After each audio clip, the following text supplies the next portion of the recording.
이 시간 우리에게 주신 하나님의 말씀은 창세기 3장 1절입니다. 제가 봉독합니다. 그런데 뱀은 여호와 하나님이 지으신 들짐승 중에 가장 강교하니라. 뱀이 여자에게 물어 이르되 하나님이 참으로 너희에게 동산 모든 나무의 열매를 먹지 말라 하시더냐. 이 좀 또 그 3장을 원래 이제 다 나가는 걸 원칙으로 하기 때문에 조금 이제 이 내용들이 굉장히 많을 수 있습니다. 창세기 3장에서는요, 우리가 이제 특별히 쳐다봐야 될 부분들이 있습니다. 인간의 기능성을 복잡하게 만들었음을 이야기합니다.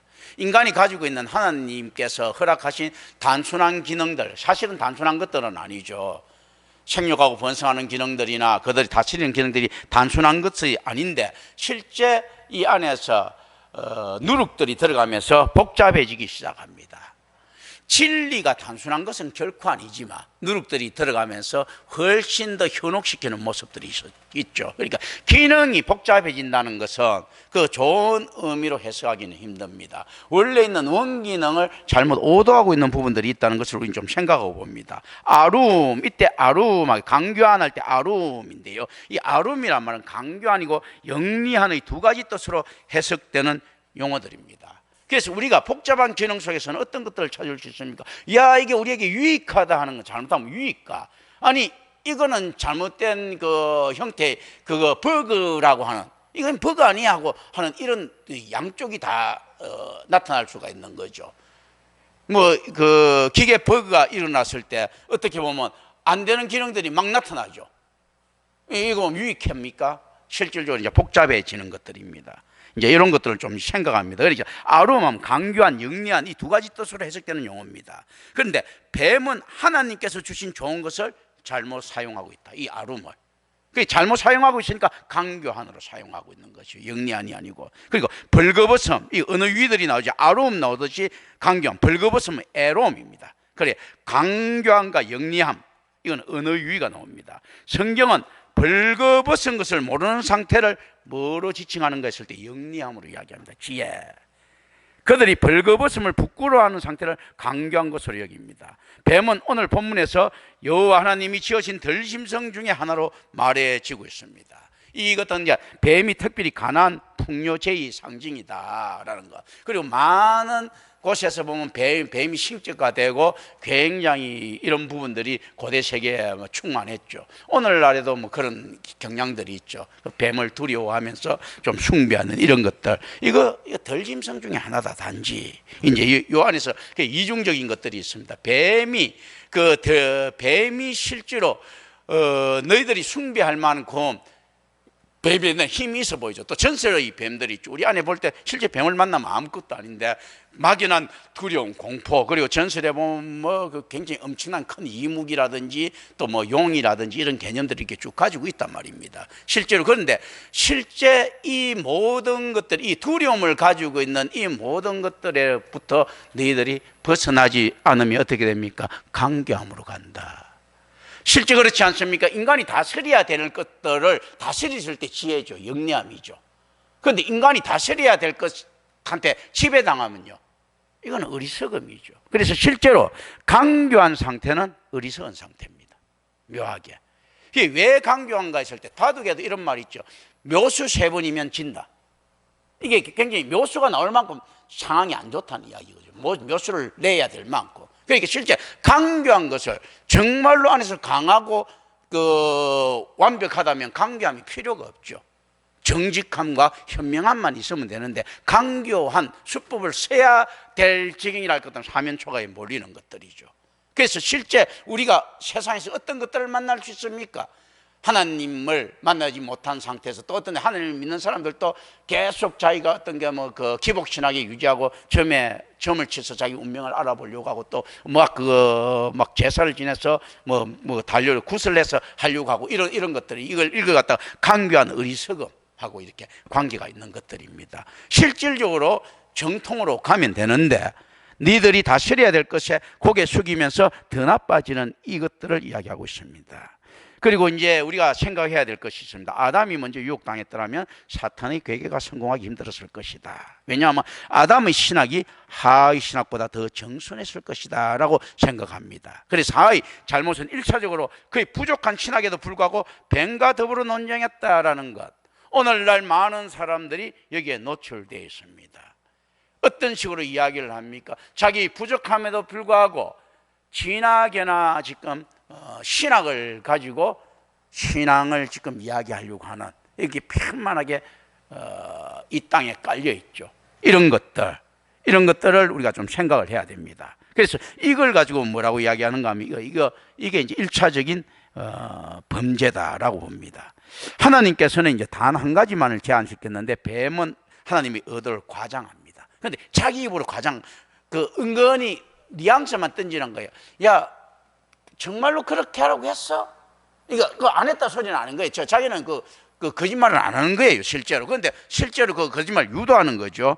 그러니까 더욱이 뱀은 창세기의 특징을 이루는 야훼 하나님이란 명칭 대신 단지 하나님 엘로힘만을 이야기합니다. 야훼 엘로힘으로서. 그러니까 구속주와 창조주에서 지금 뱀에게 있어서 하나님께서는 단지 멀리 떨어져 있는 창조주, 이런 걸 가지고 이제 많은 신학들이 나오죠. 하나님께서 이 땅을 창조하시고 난 다음에 더 이상 간섭하시지 않는다는 신학이 있지 않습니까? 실질적으로 한 17세기 이렇게 되고 편만하게 또 일어나기도 합니다. 그러니까 이 뱀이 가지고 있는 이런 강교한 지혜들이요, 이 땅의 신학에서도 계속 형성되고 있는 것들입니다. 그런 것들을 우리 좀 생각을 합니다. 창세기 3장 2절부터 5절까지 이제 들어갑니다. 여자가 뱀의 잘못을 지적하고 있지만 아주 부정확하게 지적합니다. 그녀가 그것을 만지지도 말라라는 금지령에 자신이 임의로 덧붙이고 있습니다. 자, 참 보면 어떻게 이야기합니까? 여자가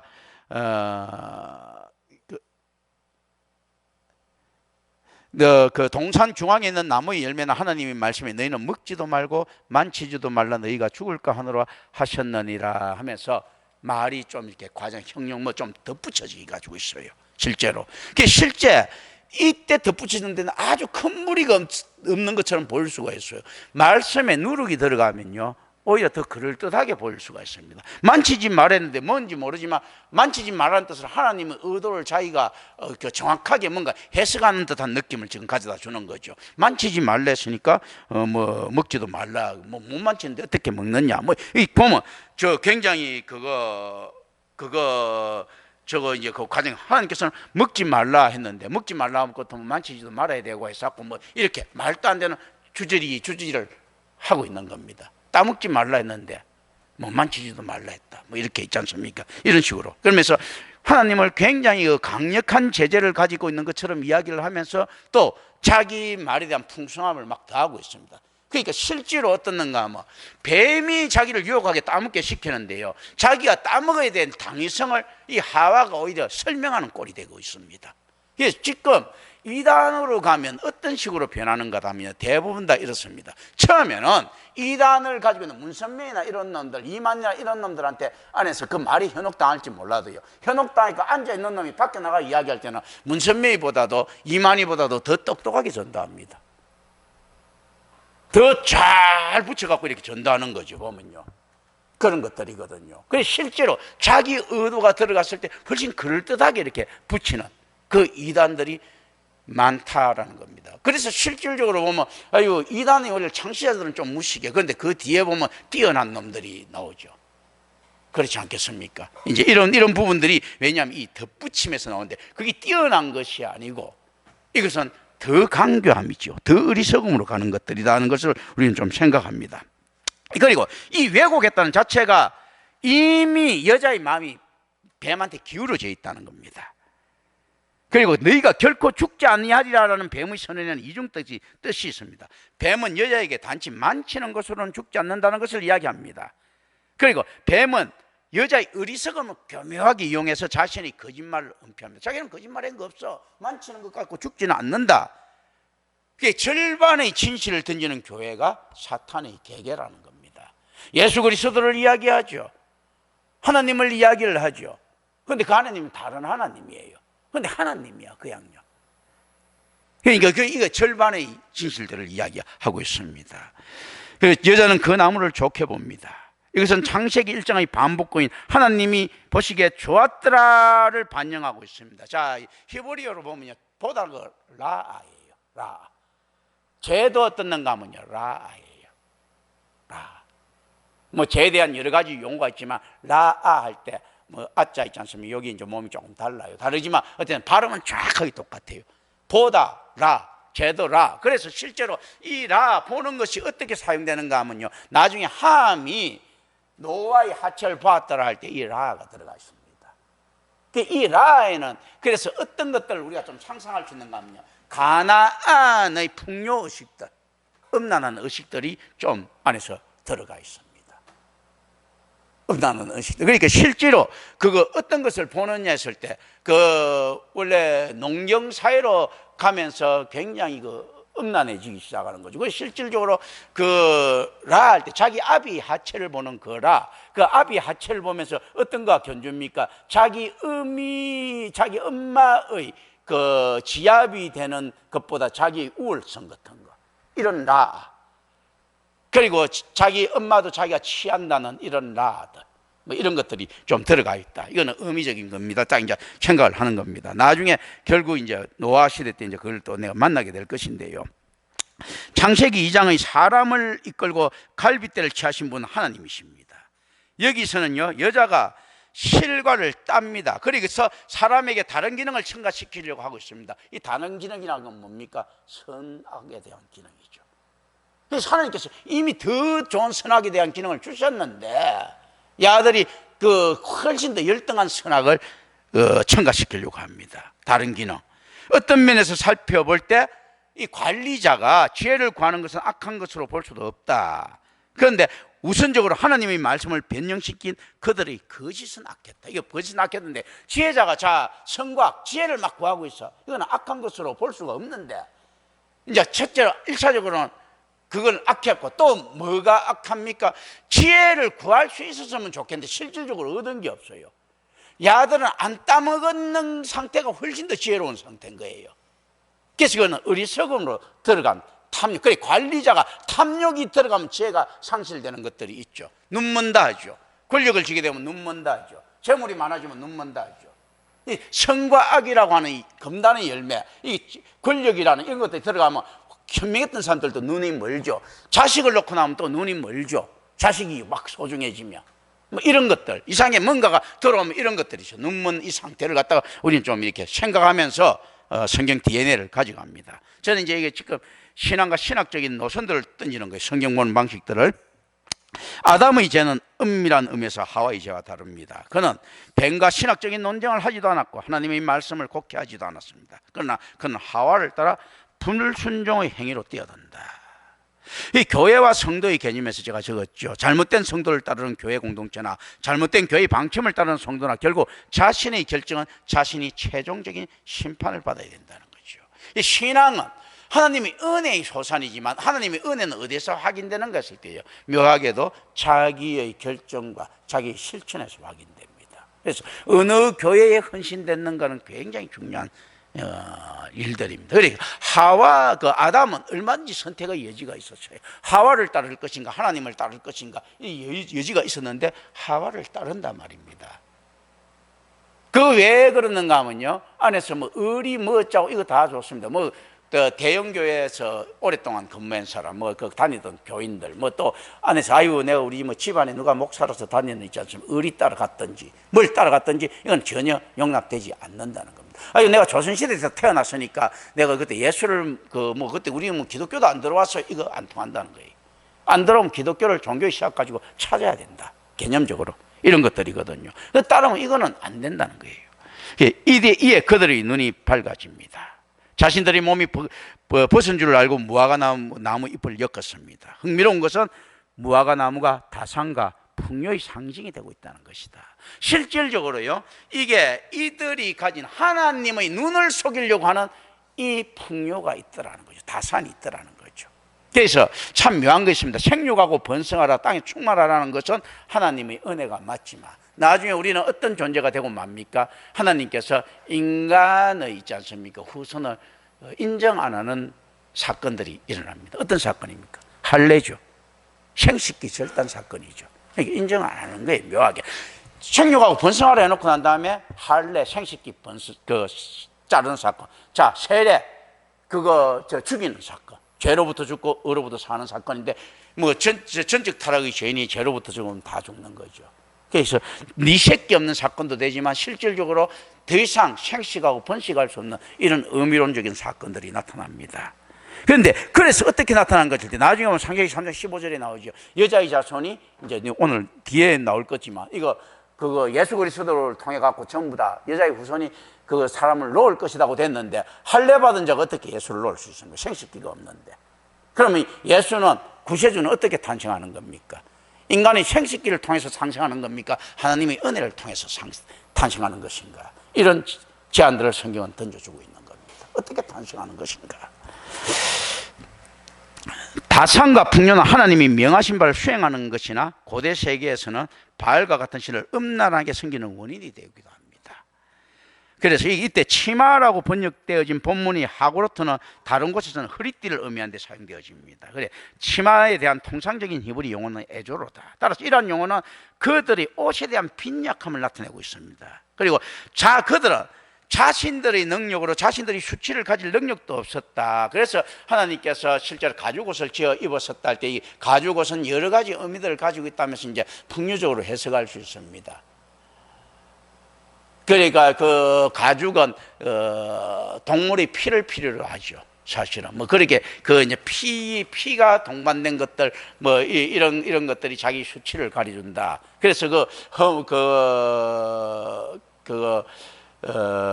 그 허물의 사함을 받고 그 죄의 가리움을 받는 자는 복이 있다라고 이제 이야기를 하죠. 허물 사함, 그 죄의 가리움. 그러니까 죄가 없어진 것보다 이제 가리움 받는 건데, 이제 이들은 이걸 완전 가릴 수 있는 능력이 없는 겁니다. 그래서 실제 자기 몸은 어떻게 가릴 수 있는가 했을 때 이 몸 모든 것이 하나님이 주신 가죽옷으로만 가릴 수 있다라는 개념들이죠. 이런 이제 개념들을 가지고 있는데 이제 그거는 여러 가지로 확대될 수 있습니다. 그러면 이제 길어지니까 그냥 쭉 갑니다. 그리고 창세기 3장 8절부터 13절로 이제 갑니다. 선악과라는 것은 뭔가 하면 가장 중요한 것은 하나님의 영역이에요.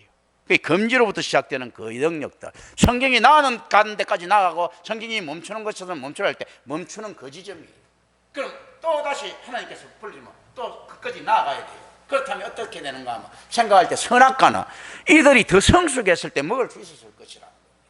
그런데 지금은 때가 아니라는 거죠. 그러니까 이게 성경이 나아가는 데까지 나아가고 멈추는 곳에 멈춰야 되는데 선악과가 눈에 보이니까 나아갈 수 있는 거죠. 쑥 나아가 버린 거죠. 오늘날 많은 사람들이 그렇죠. 쑥 멈추는 곳이 안 멈추고 쑥 나아가 버린 거죠. 이 리버럴한 신학자들이라고 이야기를 하죠. 그렇죠. 그리고 우상숭배자들 쑥 나아가 버린 겁니다. 보이니까. 그러니까 선악과도 있으니까 쑥 나아가는 거예요. 아니 성경이 멈추는 곳에서는 멈추는 것은 이야기되는데 그 성경이 멈추라고 한 그 이상까지 어떻게 나아갑니까 했을 때 그 이상을 나아갔다는 이야기가 아니고 자기가 보이는 곳에까지 나아간 겁니다. 실제로 선악을 알았는 것 했을 때 가짜 선악을 알은 거죠. 결과적으로는. 그러니까 이들이 선악과가 성숙했을 때 따먹었으면 진짜 선악을 알았을 거예요. 우리가 그리스도와 연합되는 것과 같은 형태를 얻었을 것입니다. 선악, 진리에 대한 중고자, 선과학을 아는, 올바른가 그릇됨을 아는 그 지혜의 중고자 우리 주님밖에 없으신 거죠. 그러니까 실제로 우리가 연합되는 상태를 이거 성숙되면 되는데 이 선악과도 덜 성숙되고 이놈들도 덜 성숙된 이런 모습들을 분명히 가지고 있을 것이다.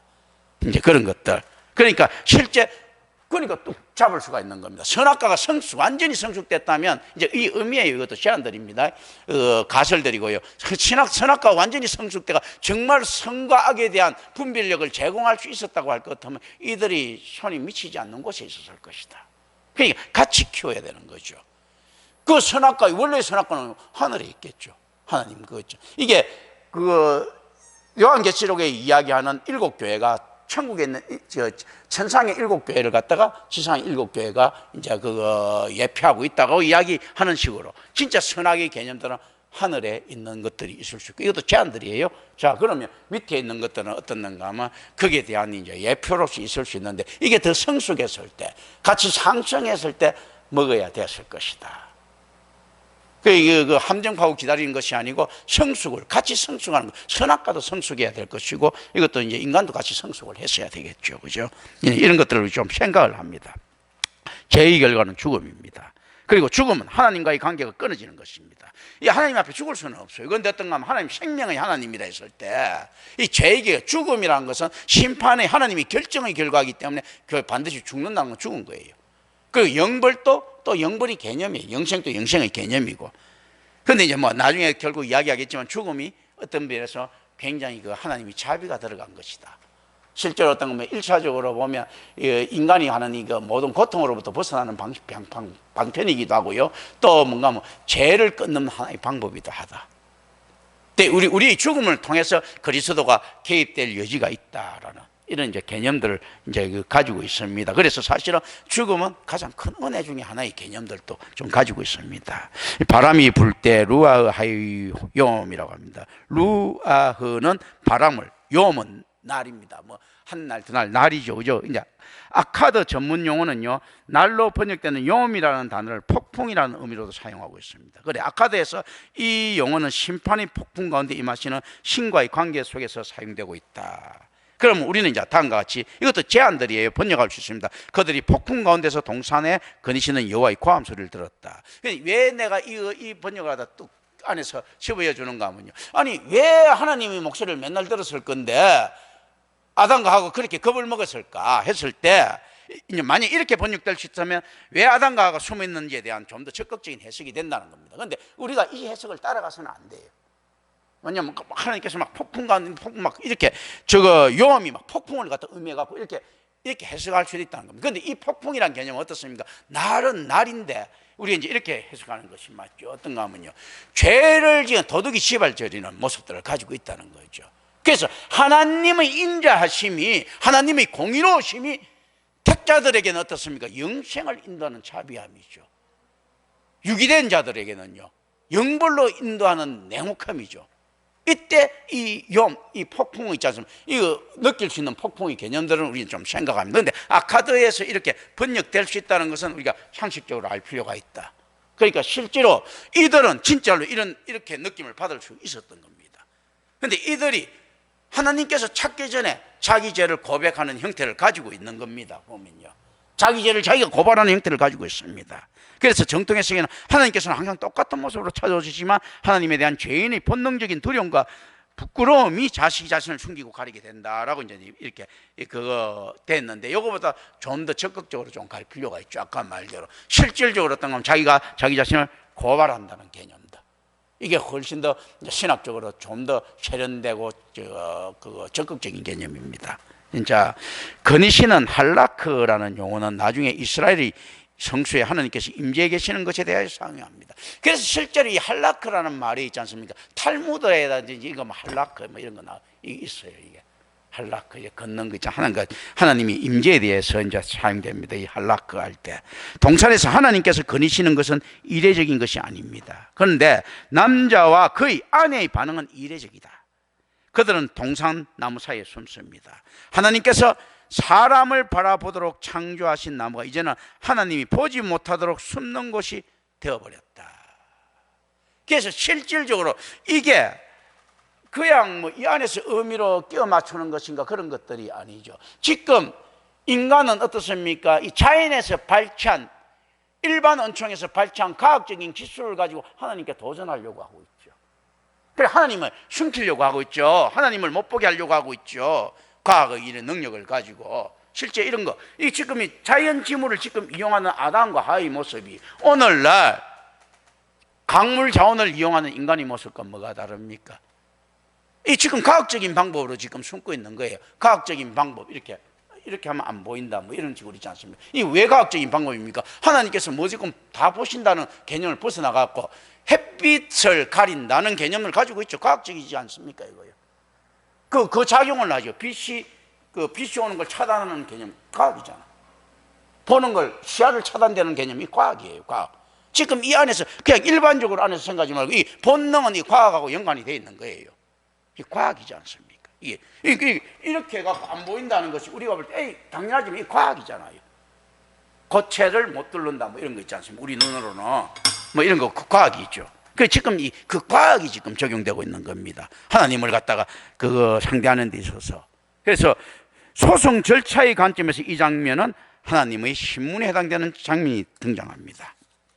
하나님께서 아담을 체포하시고 그를 놀라게 하는 질문을 하십니다. 이때 내가 어디 있느냐라고 하는 하나님이 물으면 아담에게 내 위치가 지금 어디 있는지 아느냐라는 것을 포함하고 있다라는 겁니다. 따라서 이것은 하나님께서 물으신 것이 아니고 누가 더 몰라서 물었습니까? 아담이 모르고 있더라는 거죠. 너 지금 임마 뭐 하고 있는 거야 하는 거죠. 하나님이 몰라서 묻는 게 아니라 이렇게 야 임마 너 지금 뭐 하고 있는 거야 도대체. 아담이 모른다는 겁니다. 그래서 그는 내가 버섯섬으로 자신이 숨었다고 변명을 하지만 그 변명이 바로 그의 범죄에 대한 증거를 제공한다는 사실을 알지 못합니다. 내가 버섯섬으로 자신이 숨었다 했지만 그전에는 안 벗었습니까? 내가 벗었는데 벗은 게 모르겠다라고 하는 게 이게 좀 그나마 좀 완벽한 위장 전술이 될 수 있는데 하나님 속이려고 한 게 되셨는데 자기는 안에서 벗은 걸 알고 숨은 이 자체를 지가 이제 고발하는 거죠. 그렇죠. 네가 지금 어디 있는 줄 아느냐 무슨 말인가 네가 지금 너 벗은 걸 알고 있지 않느냐라는 거죠. 그런데 그게 왜 벗은 것인가라는 거죠. 창조의 상태로 있는 건데 창조의 상태가 부끄러운 겁니다. 아니 다른 동물들은 벗은 거 안 부끄러워하는데 창조의 상태가 부끄러운 거예요. 어쩌면 이게 의미론적입니다. 그러면 하나님이 만든 상태가 부끄러운 거지. 다른 거하고 결합을 해야 뭐가 될 것 같거든요. 그런데 실제 결합시킬 물품들은 하나님 그럼 창조된 물품들이 아닙니까? 맞는데 따로따로 보는 것 이런 개념들을 가지고 있습니다. 창조의 상태가 부끄러워. 하나님 원래 창조는 하나님 보시기에 잘 만드는 그 창조의 상태가 부끄러운 이 개념들을 포함하기 때문에 하나님에 대한 모독이 바로 들어갑니다. 그건 무슨 말인가 하면 자, 이 죄를 왜 고백한 가 하나님 왜 이렇게 하셨어요 하는 거하고 닮아 있지 않습니까? 이 자체가 이제 범죄인 거죠. 사실은요. 왕에 대한 반항들이죠. 이제 이런 건지 그러죠. 그래서 부끄럽다, 벗었다, 자신을 숨었다 이 자체가 하나님에 대한 반항이죠. 왜 이렇게 했습니까? 이거잖아요. 자기 의도하고 관계없이 만들었다 이거죠. 그죠? 창세기 3장 15절은 종종 원복음으로 불렸습니다. 이 그리스도를 예표한다고 했죠. 이게 왜 그러는가 하면요. 저스틴 주 160년경 돼 있죠. 이레니우스 주 180년경 이렇게 돼 있죠. 사람들부터 시작되는 후대의 기독교 주석가들은 이 구절을 구약 성경 최초의 메시아적 예언으로 간주했고 오늘날도 상당 부분 그런 것들을 인정하고 있습니다. 저스틴 마트라고 이제 순교자 저스틴이라고 하죠. 이레니우스라고 하는 이제 이런 사람들 이제 그 초대교회 교부처럼 이제 초창기 교회 교부처럼 인정되는 사람들인데 이런 사람들이 이제 이걸 메시아죠. 사람이 난 자부터 그래 결국 마리아가 난 예수가 이제 인류를 구원하게 되는 이런 것들이 쭉 펼쳐지는 거죠. 그러니까 창세기 16장부터 21절로 들어갑니다. 창세기 3장 16절부터 21절요. 남자와 여자 둘 다 저주를 받지 않는다는 사실에 주목해야 됩니다. 오직 뱀과 14절에요. 땅만이 사람 때문에 저주를 받고 있습니다. 못 짓는 옆에 있다가 벼락 딱 맞는 거죠. 근데 실질적으로요.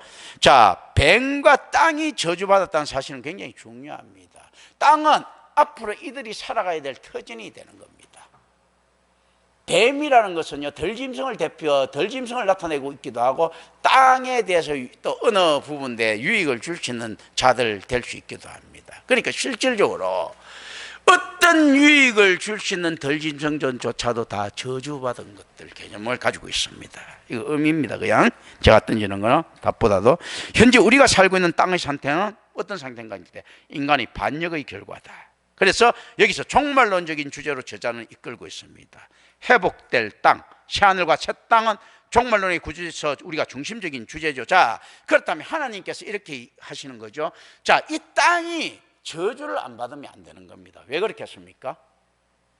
이 땅이 저주를 받아야 되는 게 하나님이 공의로우신 분이시기 때문에 저주받지 않는 땅을 없애고 새하늘과 새 땅을 만들지 못하십니다. 않으시죠, 그죠?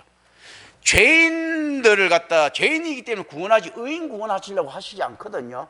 반드시 죄인이야지 구원받는 거거든요. 그러니까 땅이 저주를 받아야 새하늘과 새 땅이 오는 겁니다. 그래서 실질적으로 어떻게 보면 의미론적으로 이야기할 때는 그렇겠죠. 실제 피조물들이 살 수 있는 땅이 아니고 그리스도와 연합될 정도로 묘한 사람들이 살 수 있는 땅을 예비하는 이상한 상승의 구조를 가지고 있다.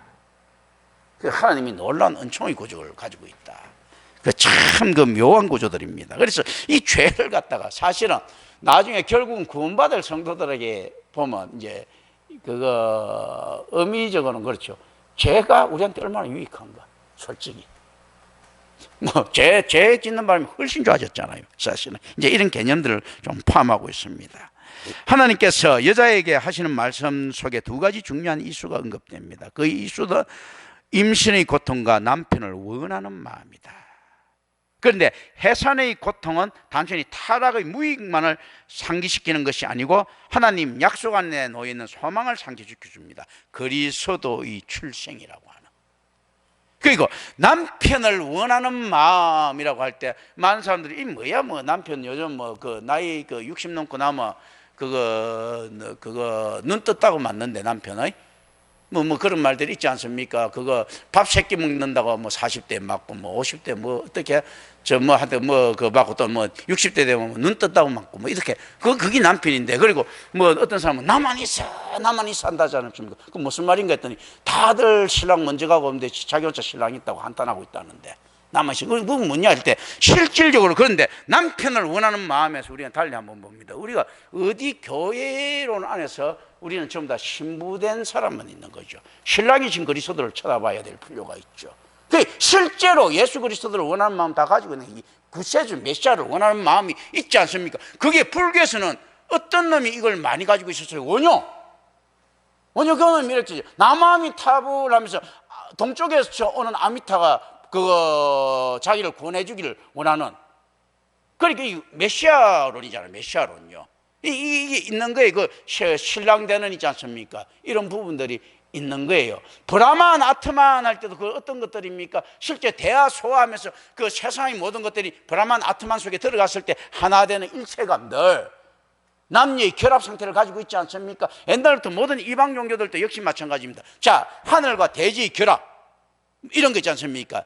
이게 지금 성교의 상태를 가지고 있는 거예요. 사실은 부부와 같은 상태이지 않습니까? 대지의 신 누구, 뭐 다 하늘의 신 누구 해서 있지 않습니까?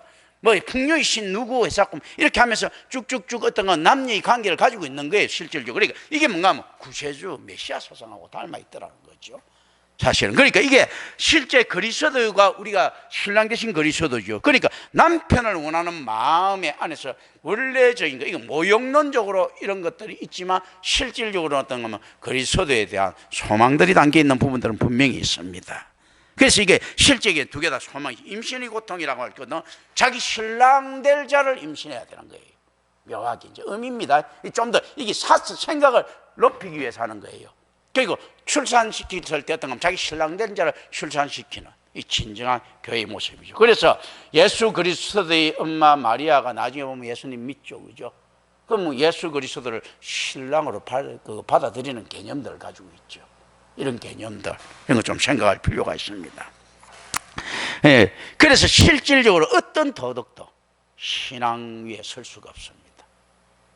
무선법들을 있지 않습니까? 우리 그 국가에도 그렇지 않습니까? 무선법이 먼저 전쟁이 일어났을 때 살인이 무슨 살인이야, 영웅이지, 그렇지 않습니까? 이제 이런 개념들을 가지고 있습니다. 그런데 교회에 뭐가 들어왔는가 하면 성적 도덕법이 들어왔습니다. 그러니까 이걸 가지고 막 이렇게 제한하려고 하는 거거든요.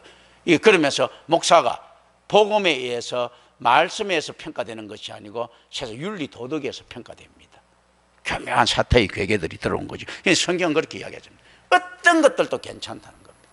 그런데 말씀 틀리면 다 틀린다는 겁니다. 말씀 맞으면 다 괜찮다는 겁니다. 왜냐하면 이 말씀은 하나님의 은혜의 공명이기 때문에 그냥 나올 수 없다는 거죠. 그렇거든요. 이런 걸 생각을 합니다. 그래서 실제 선지자라고 하는 것은 개념적으로 부인이 없죠. 모세도 보면 뭐 자기 와이프 뭐 챙기도 않고 그냥 불쑥 떠나가지고 그냥, 그렇지 않습니까? 이게 그 와이프는 없어요. 돕는 배필만 있지. 그런 거거든요. 19절 들어갑니다. 일 그 자체는 죄에 대한 형벌이 아닙니다. 하나님께서는 동산지기로서 아담을 주셨기 때문이에요. 따라서 오히려 일한다는 것은 질서에 대한 순종적인 반응입니다. 남자의 형벌은 무엇이 있는가 하면 스스로 꾸려나가야 하는 생활과 쪼들리는 생계. 이 무슨 말인가 하면요, 에덴 동산에 있을 때는 일만 하면 돼서요, 일하면 생격이, 그런데 밖에 나와서는 일해도 돈 안 될 때가 있어. 또 어떤 놈들은 보면 뭐 돈 너무 많이 버는 놈들도 있을 수도 있고 빈부격차도 막 생길 수 있겠죠. 에덴에서는 그냥 뭐 일만 하면 됐는데 여기는 일만 해가지고는 먹고 살 것도 불투명하고 또 너무 잘 먹고 살아가 더 타락할 수도 있고 여러 가지 이 일이들은 일을 열심히 해가 풍요를 얻으면 타락하기 쉽고 궁핍을 얻으면 굶어 죽기 쉬운 좀 묘한 형태를 이렇게 가지고 어떤 것이든지 나쁜 거예요. 사실은 이제 이렇게 일 자체는 형벌 그 범죄에 대한 형벌이기보다도 이 노동의 가치가 자꾸 평가되는데 이 자체가 형벌인 거예요. 그러니까 노동의 가치가 자기 마음에 정직해서 안 되는 거야. 하나님 뜻에 합당해서 노동의 가치가 안 정해지죠. 어떤가 하면 이거 삼성그룹에 납품하려 하면 그 관계자들 마음에 들어야 되죠, 그죠? 그래서 난 하나님 뜻에 따라 행동합니다. 뭐 이렇게 하면서 나 주일날에는 직장 출근합니다. 하면 지키죠, 그죠? 이게 이제 이런 것들이 그러니까 자기가 안에서 건전한 사역을 했을 때 인정받는 것이 아니고 세상이 원하는 사역을 할 수 있는 유혹에 노출되어 있다. 이 일인 거예요. 이때 과연 자 그리스도인들이 삶이란 게 왜 고난받는 삶인가 하면요, 지킬 것은 지켜야 되거든. 안 되는 건 안 되는 거를 하니까 밉상당하기 십상이죠. 이 삶을 가야 된단 말이죠. 그러니까 그 실제 똑같은 일 같으면 그 예수 믿는 사람 잘 믿는 사람 안 쓰죠. 요즘 예수 믿는 사람 다 씁니다. 왜냐하면 요즘 예수 믿는 사람 술집에 다 가고 룸살롱 다 가고 주일날 그 출근하면 다 출근하고 다 잘하죠. 그 옛날에 그런 거 막 안 가고 하면 그 지키죠. 그렇지 않습니까? 예. 21절입니다. 동산에서 사람에 대한 하나님의 마지막 호의로서 옷에 대한 제공은 매우 중요하다. 옷은 보호 기능 외에도 사회에서의 지위나 역할을 나타내는 일반적인 상징입니다. 실제로 어떤가 하면요, 이게 팔레스타인 지역에서 옷은 그 사람 신분을 많이 나타내고요, 보통 옷 하나로 갖다 평생을 많이 하죠. 그래서 옷이라는 것은 안에 그 겉옷은 차압이 안 되는 품목이죠. 그래서 예수님께서 내가 속옷을 벗어주려고 하면 겉옷까지도 내어주고 할 때 겉옷 내어준다는 것은 뭔가 하면 차압 안 되는 척, 그러니까 돈 떼먹지 말라는 이야기예요. 그 사람한테 돈 될 수 있으면 갚을 수 있는 데까지는 최선을 다해서 갚으라는 이야기야. 겉옷은 차압 안 되는 물건이거든. 그러니까 어떤가 하면 겉옷까지 내어주는 놈이 좋은 놈이 아니고 겉옷까지 내어주는 놈이 나쁜 놈인 거예요. 돈을 그 사람한테 묻는데 나는 갚을 게 없으니까 내 겉옷까지도 내가 니한테 줄 정도로 내가 최선을 다해서 니한테 갚는다는 것을 하면 예수님께서 니를 갖다 나쁘다고 안 하겠다. 왜냐하면 그 법정 용어들이거든. 실제로 그 겉옷이란 거는 법정에 갔을 때 차압할 수 없는 품목, 속옷이 차압의 마지막 품목이거든. 그러니까 실질적으로 빚이 더 남아있는 상태죠. 빚이 더 남아있는 상태에서 네가 감춰놓고 안 갖고 이렇게 하지 말라는 거지. 그 이야기를 하는 거거든요. 근데 이게 사람들이 잘못 해석하는 거지. 그래서 막 옷 벗어주고 자비로성 이야기하는데 그게 아니고 남한테 떼먹지 말라는 거예요. 네가 오른쪽 밤을 맞거든 왼쪽 밤 내주라 하는 것도 있지 않습니까? 그거 뭔가 하면요, 너 인마 잘못하면 그냥 그 사람한테 잘못 미안하다고 하지 소송하지 말라는 거지. 얼마나 잘못했으면 뺨 맞겠어. 옛날에 뺨 맞는 게 가장 모독 중에 큰 모독인데 그것도 왼손으로 때려야 오른쪽에 맞는데 그건 더 큰 더블로 그 벌금을 맞는 형이거든요. 얼마나 열받았으면 뺨까지 때리면서 네 이런 거지. 야, 네 객감 물어주고 네 때린다 이런 식이지. 그러니까 딱 때리는데 이걸 네가 잘못했으면 그냥 지나가라 이거예요. 그게 맞은 놈이 더 나쁜 놈인 거예요, 사실은. 이런 개념을 알아야지. 맞은 놈이 참는 놈으로 개념하면 교리소들이 병신처럼 되죠. 네가 잘못해서 뺨 맞을 짓을 했으면 뺨 맞으면 그거 로마법에 따라서 고발하지 말고 죄송합니다 하고 그냥 가라 이거죠. 근데 이게 착각을 하고 있는 거지. 뺨 맞은 놈이 자비로운 놈, 옷 벗은 놈이 자비로운 놈. 옷 벗어준 놈이요 돈 띠먹은 놈이고 뺨 맞은 놈이 그 사람한테 잘못한 놈이에요. 그 법적 안에서 그 나중에 다시 갈 때 보면 내가 옛날 우리 교인들 다 들었지 그거. 기억하고 있는지 몰라도 이제 그런 것들이거든요. 그래서 실질적으로 이 옷의 기능이라는 것은 이 안에서 겉을 이거는 추운데 밤에는 얼어 죽지 않게 보호하는 기능. 그래서 실질적으로 옷이 어떻습니까? 팔레스타인에서 옷을 차압할 때는요, 낮에는 차압했다가 밤에는 돌려줍니다.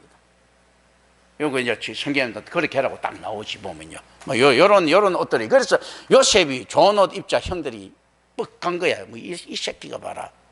야, 우리 아버지가 너무한 것 아니냐. 이렇게 된 거예요. 옷의 개념들은 이제 그런 거거든. 그래, 요셉이 다양한 옷들을 갖다고 있죠. 처음에 색동옷 입었다가, 나중에 노예 옷 입었다가, 집사 옷에 범죄자 옷 입었다가, 총리 옷 입었다가, 나중에 보면 미라 옷을 입죠. 그죠? 이런 이제 요셉의 이 일생이 옷하고 쫙 연관되어 있어요. 이걸 잘 파사리가 해석해야 됩니다. 이제 그런데 의미만 던져놔도 굉장히 도움이 될 거예요. 자, 입히신이라는 동사는 성경에서 두 가지 주된 용법을 가지고 있습니다. 즉 왕들이 명예롭게 신하들에게 옷을 입히기나, 창세기 41장 42절 찾아보세요. 사무엘상 17장 38절에 제사장들에게 거룩한 곳을 입히는 것, 보통 모세가 입혔습니다. 이 둘 중에 하나에 대해서 쓰입니다. 여기서 다시 한번 에덴 동산 기사에서의 의 사용이 성막에서의 예배와 관련된 의와 밀접하게 평행을 이루고 있음을 볼 수 있습니다. 교회론이죠. 교회론, 성막이라는 것은 결과적으로 에덴 동산에서 이 사이 성막 교회론들이에요. 수메르와는 다르게 이스라엘에서 율법에 의하면 제사장들은 제단에 다가갈 때 그들이 음부를 가려야 한다는 것이 강조됩니다. 출애굽기 20장 26절이나 28장 42절 보면요, 이는 하나님께서 이스라엘의 진중에서 행하시기 때문입니다. 신명기 23장 13절부터 15절 보면요, 그러므로 하나님의 동산인 에덴에서 남자와 여자는 어떻게 해야 되는가 하는데 단정한 옷차림을 하고 있어야 된다라는 겁니다. 그러나 불순종 이전에는요, 그들은 하나님은 그들이 벌거벗음에 대해서 전혀 개의치 않습니다. 왜냐하면 이 단정한 옷차림이란 개념이 실질적으로 죄 이후에 야들이 음란한 눈으로 쳐다본 그 개념들이에요. 이 보다는 것이 굉장히 중요한 거예요. 자, 함이 자기 아비의 하체를 볼 때, 그러니까 그 노아의 하체는 이미 음란한 하체인 거예요. 이 개념들. 그런데 이게 실제로 죄를 짓기 전에는 어떻습니까? 이런 것들이 없었죠, 그죠? 그냥 벌거벗고 나갔지 않습니까? 이게 순종이 제사보다 나은 거죠. 범죄하지 않은 상태, 순종한 상태죠. 범죄하지 않은 상태에서는 벌거벗고 하나님을 갈 수 있는 제사가 필요 없는 거야. 죄의 복들이요. 근데 이제 범죄하고 나니까 죄부터 음부도 가려야 되고 뭐도 가려야 되고 이렇게 나아가야 되는 거예요. 이러한 맥락에서 볼 때 그들에게 지급된 옷은 은총의 행위보다 그들의 죄악을 상기시키는 행위일 가능성이 더 많다라는 겁니다. 자, 지급된 옷이 은총보다도 뭡니까? 하나님 은혜가 맞죠. 죄악을 상기시키는, 내가 옷을 입다는 건 뭡니까? 옛날에 벗고 있었는데 옷을 입다 죄악을 상기시키죠. 자, 그리스도의 보혈로 힘입읍시다 할 때 어떻습니까? 십자가가 은총의 행위보다 죄악을 상기시키는 행위가 제가 크다고 했죠. 그런데 이걸 우리 죄칼이 주는 어복처럼 생각하고, 우리 이걸 갖다가 우리 음란한 갑이 주는 어복처럼 생각하면 이 죄악을 상기시키는, 죄악을 상기시키는 이런 의미들을 잃어서는 안 된다는 겁니다. 이거 창세기 3장 22절부터 24절입니다. 이 사람이 선악을 아는 이제 우리 중 하나같이 되었다. 하나님께서는 뱀의 말이 부분적으로 성취되었다는 것을 인정하십니다. 이들은 하나님께 순종하지 않고 자율적으로 성곽을 규정하는 권리 행사에 있어서 하나님과 같이 되었다. 성곽을 자율적으로 규정한, 그러니까 실질적으로 같이 되었다는 이야기야. 이거 어떻습니까? 이 어설픈 놈이, 어설픈 목수가 있지 않습니까? 사람 때리잡는다고 어설픈 놈이 성곽을 아는 척하게 된 거예요. 오늘날 그래서 신앙보다도 더 중요한 윤리 도덕이 나타나는 겁니다. 사회 규범이나 상황적 해석이 나타나는 겁니다. 왜냐하면 상황적으로 볼 때 이게 맞는 것 같아. 성곽을 규정시키는 것 아닙니까? 그러니까 자율적으로 성곽을 규정하는 거예요. 내가 볼 때는 기독교 그렇게 하면 안 돼, 이렇게 해야 돼, 뭐 이렇게 이야기하는 이런 거예요. 그러나 사람은 하나님의 말씀을 따라가야 하는 자들이지 자율자가 되면 안 됩니다. 오늘날 많은 목회자들이 자율자가 되어 있습니까? 세상 사람들은 다 하죠. 너무 엉터리 개교의 주의로 흘러가면 안 된다는 거죠. 성경을 해석할 능력이 없는 사람들도 성경을 얼마든지 그럴듯하게 만들 수가 있어요. 그래서 세상 사람들은 수도 없이 많은 성경을 갖다가 만들어냈는데 어떤 것들을 기독교라고 부르는가 하면 하나님 예수를 연 기독교요, 뭐 공자 노자 염 있지 않습니까? 도덕경이 되고 논어가 되고 하는 겁니다. 그렇지 않습니까? 뭐 사상서 염 이렇게 된 거예요. 실질적으로 거기다가 논어에다가 하나님 예수님 염 지금 해석하는 세상 성경하고 뭐가 다른데? 도덕경에다가 하나님 예수님 염 뭐가 다른데요? 불교 금강경에다가 하나님 예수님 염 뭐가 다른데? 이거 안 된다는 겁니다. 지금 그렇게 돼버렸지 않습니까? 그럼 뭐 자율적인 해석이 있지 않습니까? 안에서 하나님께서는 뭔가 뭐 도덕적인 하나님, 선하신 하나님, 좋은 하나님인데 그 선의 개념이 절대 선 이런 개념이 아니고 우리가 선악과의 선, 하나님께서 뭐 악을 심판하신다, 권선징악할 때 선악과의 악, 그 개념 아니죠. 영혼하고 관계되어 있는 개념이 단순한 권선징악하고 이야기돼서는 안 된다는 거죠. 왜 그러는가 하면 선이 권장될 만큼 우리의 그 지혜가 성숙하지 못했고, 이건 전적 타락의 죄인이죠. 그죠? 우리가 악을 알 만큼 있지 않습니까? 악을 징계하는 능력이 안 됩니다. 전적 타락의 죄인이 어떻게 악을 알아? 악을 알아야 징계를 하지. 범죄인 줄 알아야 범죄를 그 안에서 징계를 하지요. 그렇지 않죠? 횡단보도를 무단 횡단하는 거나 저거 뭡니까?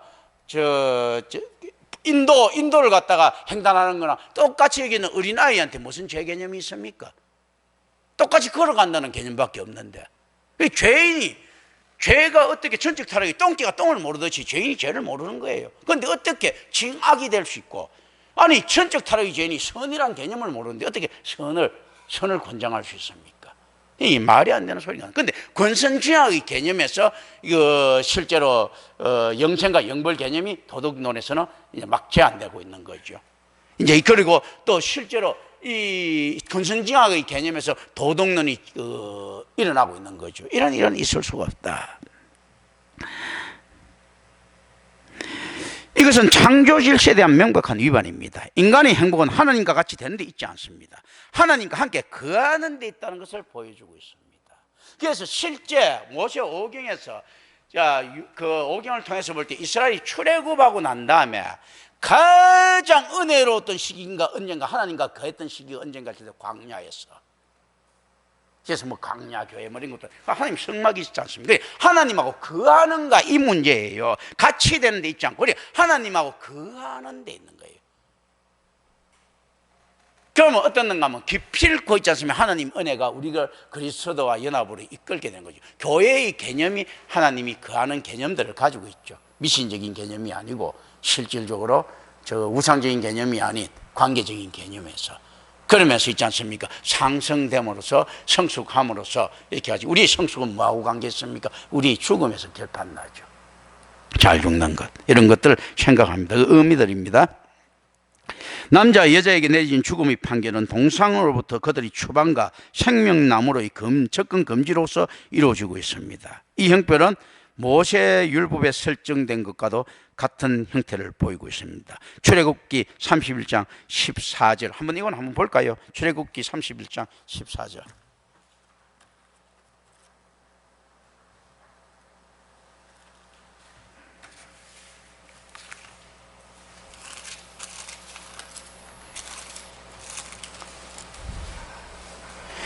너희는 안식일을 지킬지니 이는 너희에게 거룩한 날이 됨이라. 그날 더럽히는 자는 모두 죽일지며 그날에 일하는 자는 모두 그 백성 중에서 그 생명이 끊어지리라. 이 형벌이 요거하고 관계가 있는 거예요. 안식일하고.